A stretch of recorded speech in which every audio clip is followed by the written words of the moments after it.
Welcome folks to another TradePicks recap video, this time for Monday, January 5th, 2026, and we're up $31 and we're initiating our name change through the next couple of weeks. We're going to be changing our name, dropping the C in TradePicks to PIKS for the last four letters.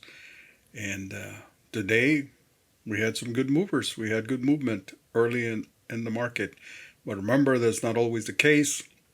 Losing and red days are a complete part of day trading, and you will see them, and you have to accept them. And the best way to deal with them is through risk management. That is, trade with small shares, trade on the simulator, and if that is not good enough, seek financial professional advice. As always, we go through our checklist this morning.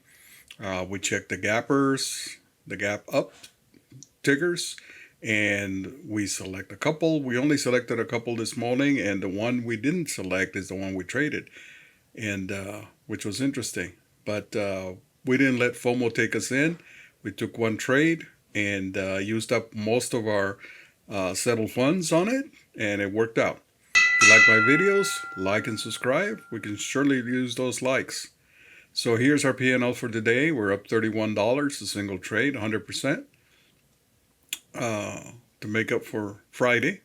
So here's the trade we took, MNTS, 170 shares, and for a $31 profit. So on the month of January, we are now, we're minus $20 on the month, but $31 for the week.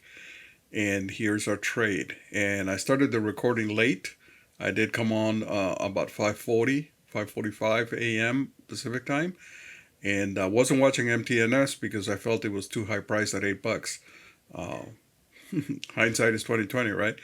And then I saw it right before the open, but I stopped short because of my rule that I shouldn't trade within the first 5 minutes of the open, which was a mistake. And they went against what I thought was going to happen. Sure enough, it would have been a lot better winner. But we did jump in at 1061.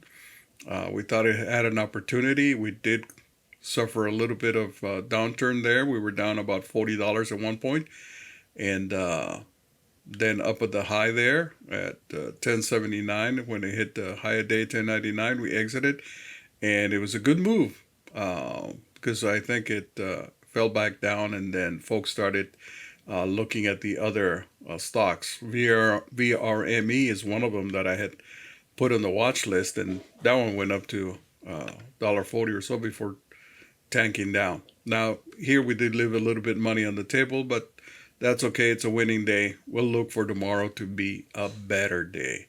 So hope you all had happy trading today, and we're green, and 2026 is starting up with furor. Have a great day.